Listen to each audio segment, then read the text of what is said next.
sometimes Singapore is known as India's cleanest city because it has such a large, population of expatriates who live there. Now, there's been, a lot of sort of criticism about China, of it having this middle kingdom complex, that we are the Dadas, we are the emperors. So how do they look at a democracy like ours? But I want to ask you about Xi Jinping. I mean, he is a very powerful leader. He's made himself the president for life in a sense. Now, how would somebody like him, so powerful, his sending his troops across the long border that he has with India, doesn't he understand that this would upset Indians, and that basically that 1.2 billion Indians are now deeply distrustful of his country? I mean, that was. As I said once again, on the border issue, I do not know the facts. Isn't it common sense that somebody? Yeah. No, but I can tell you that, and I think the one small suggestion I have is that when it comes to geopolitics, Indians get very emotional. Don't get emotional, please, never get emotional. What do you think we get emotional about? Oh, everything. 我们刚刚听到的是2020年11月，新加坡资深外交家马凯硕与印度一位知名媒体人的一场交锋。当时，印度正因边境问题而陷入一种非理性的反华狂热。一方面，自身经济发展挑战严重，社会矛盾日益尖锐；另一方面，又幻想着搭上美国印太战略的战车，以为可以借此与中国平起平坐。正是在这样的背景下，这位印度主持人带着一种近乎怨妇的心态，向马凯硕提出了一系列充满情绪的控诉，但他得到的却是一场教科书级的降维打击。在接下来的内容中，你将见证一位真正的战略家如何用冷静到近乎残酷的现实主义，碾压那种源于嫉妒和无知的民族主义狂热。他将一针见血地指出印度人对世界非黑即白的看法在地缘政治中是何等幼稚。他将毫不留情地用40年的经济数据，揭示印度在发展的赛道上是如何被中国远远甩在身后的。更重要的是，他将戳破印度联美制华的幻想，告诫他在地缘政治的残酷游戏中，棋子的下场是什么。这是一场教科书级的人间清醒公开课。让我们继续看下去。But Ambassador, let me ask you this. I mean, the Chinese are sitting on Indian territory, have been for the last 6 or 7 months in Ladakh. You know that Indian and Chinese soldiers may not be eyeball to eyeball, but they're separated by, 200 or 300 meters.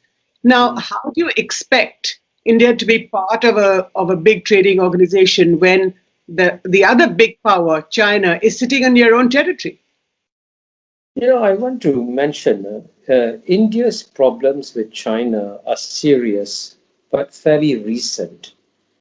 Vietnam has been a neighbor of China for 2,000 years. Right. Vietnam was occupied by China for 1,000 years. Vietnam fought a war with China more recently than India has. There were at least 500,000 Vietnamese soldiers fighting 500,000 Chinese soldiers in the 1979 war. India has not had that big a war, right? Until 1979, one of the most heavily militarized borders in the world was the Vietnam-China border. You want to talk of difficulties with China? Ask the Vietnamese. Now, fast forward today. Yeah. Which country is the number one trading partner of Vietnam? It's China. And Right. by the way, Vietnam claims that China is occupying islands that belong to Vietnam in the South China Sea.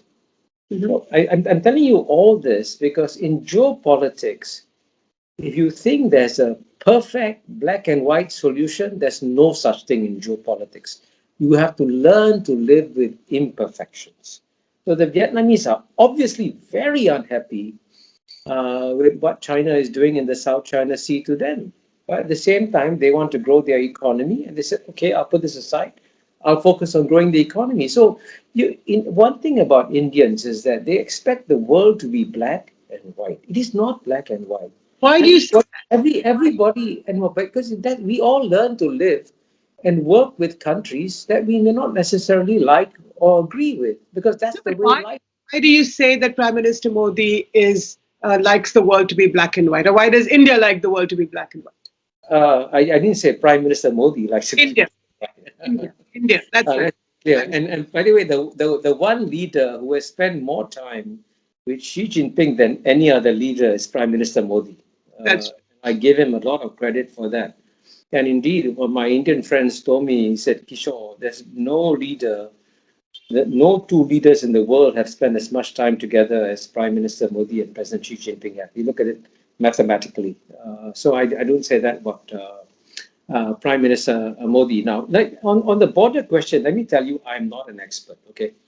I don't know the details, but I do know that Prime Minister Modi has said categorically, okay, on record, that there are no Chinese forces on Indian territory. He has said that. So the question is, if Prime Minister Modi says it, I believe it, right? Right. So in that case, it's a bit of an impasse, isn't it? We know that, Yes. whether or not Prime Minister Modi was trying to finesse the situation, because there are probably ongoing talks with the Chinese on this question. There is a difference about the border, the line of actual control. I mean, all that aside. But the question is, at the moment, there is an impasse. How does one... There has been an impasse for a long time. And as you know, when I was dean of the Lee Kuan Yew School of Public Policy, every year we would invite senior retired Indian officials and senior retired Chinese officials to come and talk in the Lee Kuan Yew School. And by the way, the net result is something you should really ask your viewers to look at. Look at this. The Routledge Handbook of India-China Relations. See how thick it is? Right. The reason I tell you why this is important is because this is a very complex relationship, and some of the world's best professors. This book just came out 2-3 months ago, by the way. And it is a very complex relationship. There are many dimensions to it. Don't just focus on one dimension. The border clearly is a problem. And as you know, and this is what Indians told me, at least 3 times the Chinese leaders, Zhou Enlai, Deng Xiaoping, proposed to India and said, we are not going to change the border. Why don't we accept the line of control and live with it? And as you know, this is a fact. India did not accept that offer. But in April... There were opportunities in the past to deal with this. And I still believe that there are ways and means of dealing with border disputes. And a little time, you must, in a complex relationship like this, you don't hold everything hostage to one issue. I think a little bit of an update on those earlier proposals between, say, Deng Xiaoping and Rajiv Gandhi, or Zhou Enlai and Nehru, even before, is that in 2005, when Prime Minister Manmohan Singh was Prime Minister of India, there was an agreement of guiding principles, is that how to resolve the border between the two countries. But then a couple of years later, the Chinese withdrew from that. And subsequently, there has been, keep having these talks between special representatives, but nothing comes of it. The Chinese refuse to even exchange maps. So if you don't even exchange maps, then how are you going to resolve something as complex as this? Yeah, as I told you, Jyoti, I am not an expert on the China-India border issue. Yeah, but you do know. If you want to talk to an expert, Kanti Bajpai, the editor of this volume, is amazing in his knowledge. And you're right. I agree with you that the Chinese have made mistakes. I mean, I have no question whatsoever in the management of the border issue. But I'm saying, only point I'm making is that there are hundreds of issues between China and India. And you got to focus on the whole picture and not on one dimension, and which is why I gave the example of Vietnam. Vietnam is very unhappy with China and about the way its islands are occupied. But at the same time, it doesn't hold that entire relation hostage because of one issue. So in that sense, when you said that the ASEAN is deeply disappointed, so India's, Act East policy, that also then comes under some stress, doesn't it? Yes, I mean, what I liked about the difference between the Look East policy and the Act East policy was that I like the word act rather than look. Acting is better than looking. So, but the tragedy is that India has not done much in terms of this Act East policy. And by the way, India will be welcomed with open arms in Southeast Asia. And, by the way, you should know this, Southeast Asians love India. So it's important for Indians to know this, but you've got to do much more. And one, if you don't mind, I'll make a difficult point to you. India is right when it says when you sign free trade agreement, you get a range of cheap imports, right? But that's also part of what economic free market theory is all about. You must have creative destruction. Without creative destruction, you don't have economic growth. So if you want to preserve your current industries, which are uncompetitive, then you are actually hobbling up your own economy. So, but when you open up, when you sign free trade agreements, there are other markets that open up, and other new industries come up. And what is shocking is that Indians in the United States are setting up new companies faster than anybody else in the United States is. And Indians in India cannot set up new companies as fast as Indians overseas. Why is that the case, right? So Indians can succeed. I mean, my first book was called Can Asians Think? And I can tell you at the end of the day, competition is about cultural confidence. You must say, I can compete. And that's what the Indians have shown anywhere in the world. I mean, look at Singapore. It's amazing how well the Indians have done. You're only 15% of the population. Yeah, amazingly successful, right? Yeah, sometimes Singapore is known as India's cleanest city because it has such a large, population of expatriates who live there. But more than that. A friend of mine who was a very successful Indian entrepreneur in United States wanted to go back and live in India. So he said Calcutta, Mumbai, Delhi, Chennai. He looked at all the cities and he decided the best city in India is Singapore. That is what he said. He said, I can fly from Singapore to any Indian city more effectively because I can get to the airport in 10 minutes in Singapore, right? Mumbai, I don't know how long it takes. I can get to the airport in 10 minutes. 1 hour, boom, I'm flying already to India. So, but let me come back. Yeah. But functionally, India is an Indian, Singapore is an Indian city. That's right. So let me ask you, Ambassador Mehbubani. You know China well. I mean, this latest book of yours and earlier as well. Now, how do the Chinese look at India? Two big powers, two Asian powers. Now, there's been a lot of sort of criticism about China of it having this middle kingdom complex. That we are the Dadas, we are the emperors. So how do they look at a democracy like ours? Well, I think China would love to live in peace with India for another 2,000 years. Because, I mean, for most of the 2,000 years, when India first emerged as a great civilization and China emerged as a great civilization, the Chinese regard Indian civilization as one that is equal to Chinese civilization. And they have a lot of respect for Indian civilization. But they don't want to live as equals, surely. They'd be happy to live as equals. And it's funny you should say that, because as to the best of my knowledge, I may be mistaken about some of the South Indian kingdoms. They may have paid tribute to China. But by and large, India has never paid tribute to China. Whereas, by the way, Vietnam has paid tribute to China. The Southeast Asian countries have paid tribute to China. Korea has paid tribute to China. Japan, in a very different, subtle way, has paid tribute to China. So I don't understand why Indians are obsessed about this question of paying tribute to China, because you never pay tribute to China. But at the end of the day, the most important thing that India needs to do is to go back to 1980. Now, what do I mean by 1980? In 1980, the size of the Indian economy was the same size as the Chinese economy. Right. Same, 40 years ago, it's exactly same size. 40 years later, China's economy is 5 times bigger.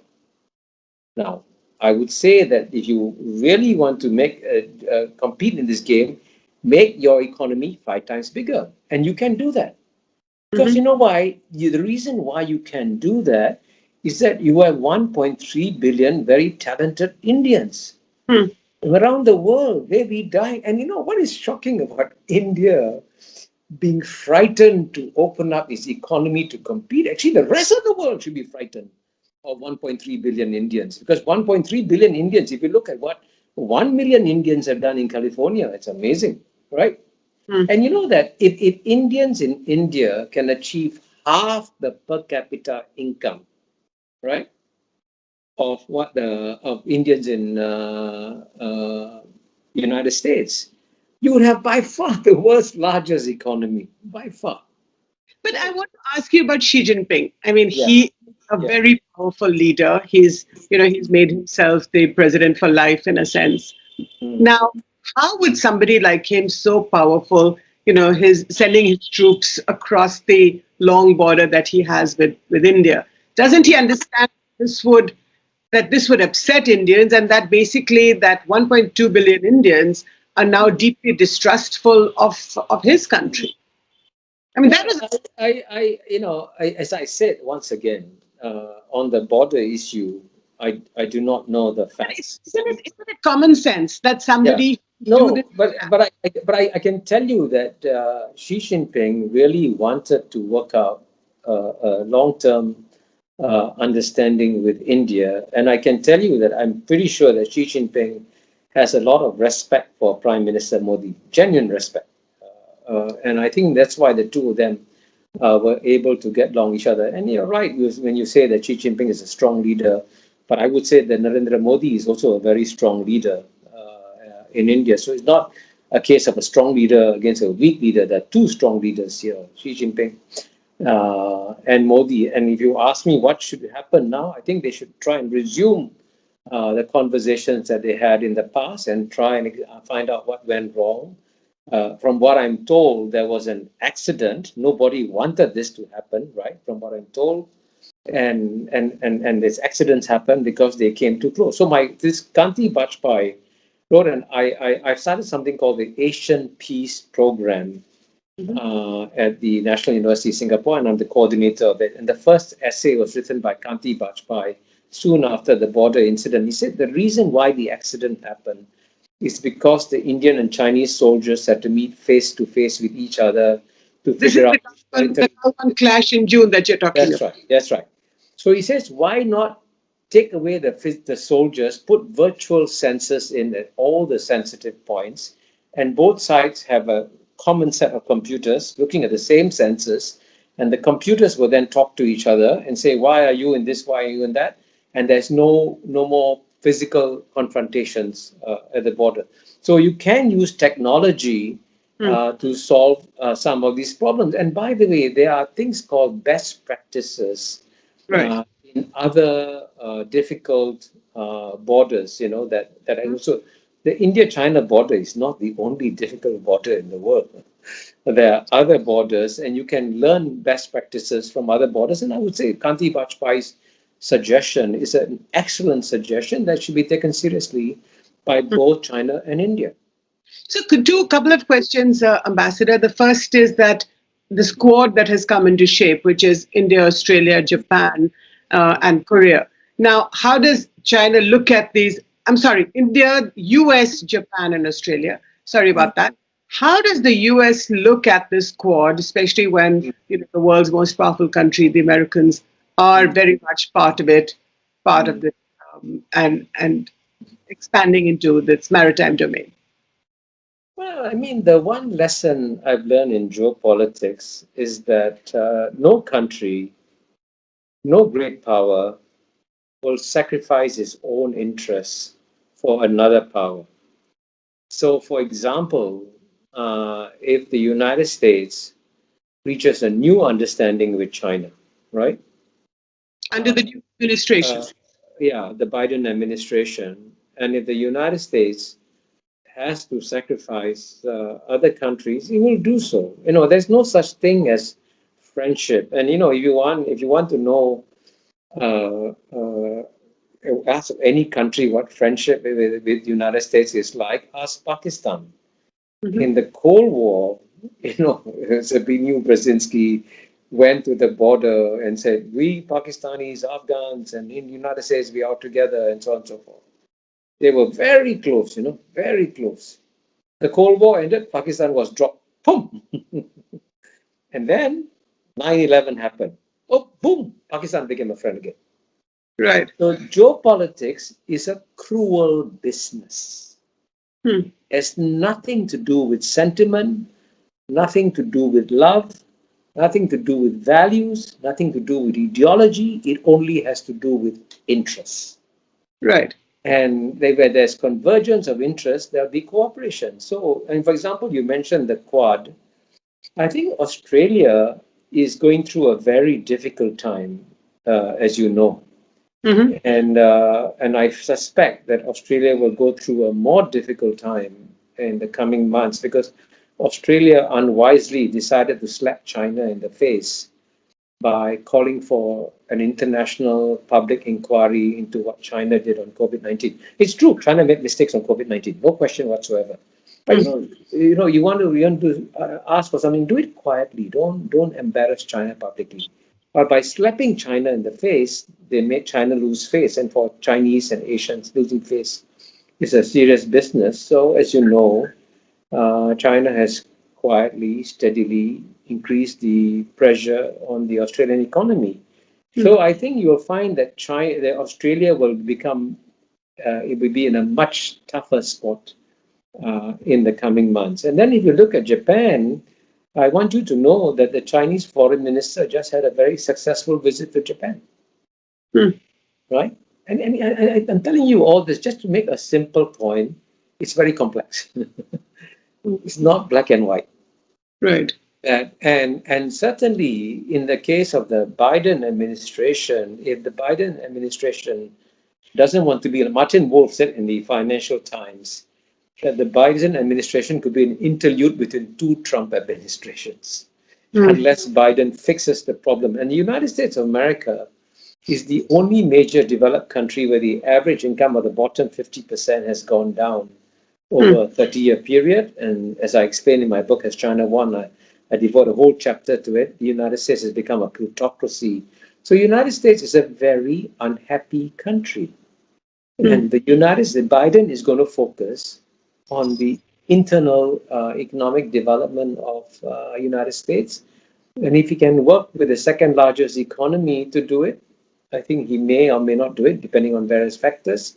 But Americans will go by where their interests lie. And as you know, the best thing that United States could do for India is to restore the generalized scheme of preferences that Trump took away. That did a lot of damage to Indian economy.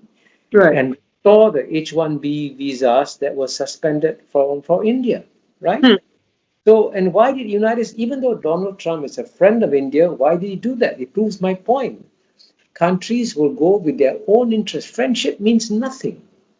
So if the US and China, if the Biden administration believes that it must reach out to China, then what happens to other members of the Quad, like India, for example? Well, I would say,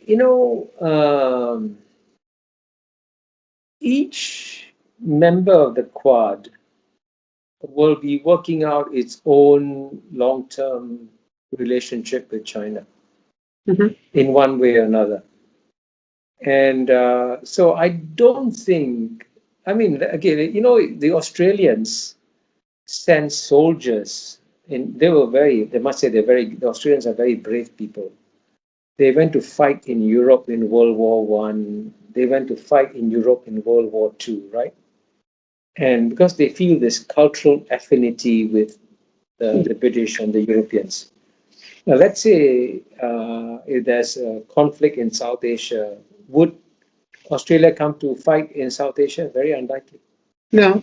Very unlikely. So, and I think, and also vice versa, if there's a conflict between Australia and someone. I'm not sure whether India will go and, because countries have to decide where their interests lie. And I think the one small suggestion I have is that when it comes to geopolitics, Indians get very emotional. Don't get emotional.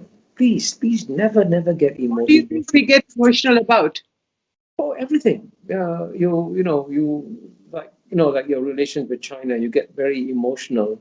Why don't you sit down and do cold calculations on how you can use this relationship to your advantage rather than to your disadvantage? Because there are various Indian strategic thinkers like Kautilya and all that. And what do they emphasize? You've got to be brutally cold and calculating in what you are doing and figure out the best thing to do. And so then come up with various options and don't get emotional about it. So Kautilya is a favorite philosopher these days. In your view, what do you think India should do now? Or what do you think Prime Minister Modi's government should do? Well, I think the number one, the big game today is no longer military. The big game today is economic. And the countries with the largest economies will have the largest amount of influence. And let me give you one statistic, which every Indian should know. In the year 2009, 10 years ago, the size of the retail goods market in China was $1.8 trillion. The size of the retail goods market in the United States was $4 trillion, 2009. Right. More than double China's retail goods market. Fast forward 10 years, 2019, China's retail goods market had gone up to $6 trillion, 3 times in 10 years. The United States went up to 5.5. The retail goods market in the United States now is smaller than China. 10 years from now, China will be much bigger than the United States. Now, look at all the 191 other countries in the world, leaving aside United States, China, India. Out of 190 countries, the 190 member states in India. If you are one of the members of the 190 countries and you are looking to grow your economy, the best way to grow your economy is to find the biggest market in the world and go and sell your goods. And that's how China succeeded. China used the United States market, which was far bigger than the Chinese market, to grow its economy. And today, lots of other countries, including Vietnam, they are all using the Chinese market to grow their economies, right? Right. And so you see, and so the game. So to compete in this game, India must grow its retail goods market to be one of the biggest in the world. That's the game. No, it's not about how many aircraft carriers you have, how many jet fighters you have. That's not the nature of the game anymore. It's about the size of your retail goods market. So, last question, Professor Mehbubani. This is we're in a sense with the Biden administration now in power.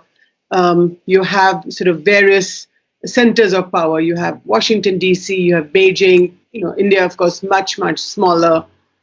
But would you say that this churning, that there is once again going to be another churn, and how do you see this play out? For example, in South Asia, China is expanding its influence. With Nepal and Sri Lanka, Pakistan, of course, they're very, very close. But how do you see this journey play out? Well, I would say in South Asia, I would recommend that Indians should read my book, The ASEAN Miracle. And I see that quite seriously, okay, very, very seriously. Because the level of trust in Southeast Asia among the Southeast Asian countries in the 1970s was the same as the level of trust between India and Pakistan, India and Bangladesh, and India and Sri Lanka, whatever it is. Very relatively low levels of trust. But we built it up through ASEAN. So I believe that the best way, for example, Singapore is not worried that China is building a railway between Jakarta and Bandung. Okay. But you don't have the problem of cross-border terrorism that India has from Pakistan. That's a big issue, isn't it? Yes, of course. Of course, it's a big issue. I completely agree with you. And terrorism is completely unacceptable. But again, it's a question of there's a vicious circle here, and we got to transform the vicious circle. And you know that Indonesia carried out a policy of konfrontasi against Singapore and Malaysia. The Indonesian Marines set off bombs in Orchard Road in Singapore that killed Singaporeans. So we did have a terrorist attack from Indonesia. But after that, we settled and we worked out our relationship. And today, the level of trust within Singapore and Indonesia is amazing. I mean, absolutely amazing. And look at Singapore. Singapore is this anglicized, English-speaking country full of Chinese, 75% Chinese. Indonesians distrust the Chinese, right? They don't like the Chinese community. Guess what? Indonesia and Singapore are very good friends. So if Indonesia and Singapore, which are so different, and I can apply that, by the way, to Indonesia and Malaysia or Thailand and Singapore. How do India and China regain a sense of trust that existed before the Ladakh crisis? Well, I would say both sides have to work at it. And I would say that I spent 33 years in diplomacy. And the one lesson I learned from diplomacy is that you must learn to talk to your adversaries. And I can tell you, I had shouting matches.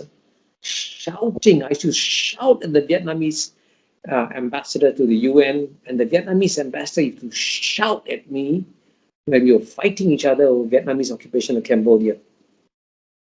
Then the occupation of Cambodia ended in 1990.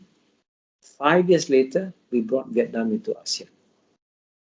So I want to emphasize that you can have a relationship of great adversity and overcome it. That's why I come to Southeast Asia. Southeast Asia is a miracle. It's amazing. Right. And we've shown the way. And how did we do that? You know something? It was because Lee Kuan Yew and Suharto met face to face. And you could not have two individuals who were so far apart in their mindset. Lee Kuan Yew was an anglicized, British-trained lawyer. His mind was completely Western.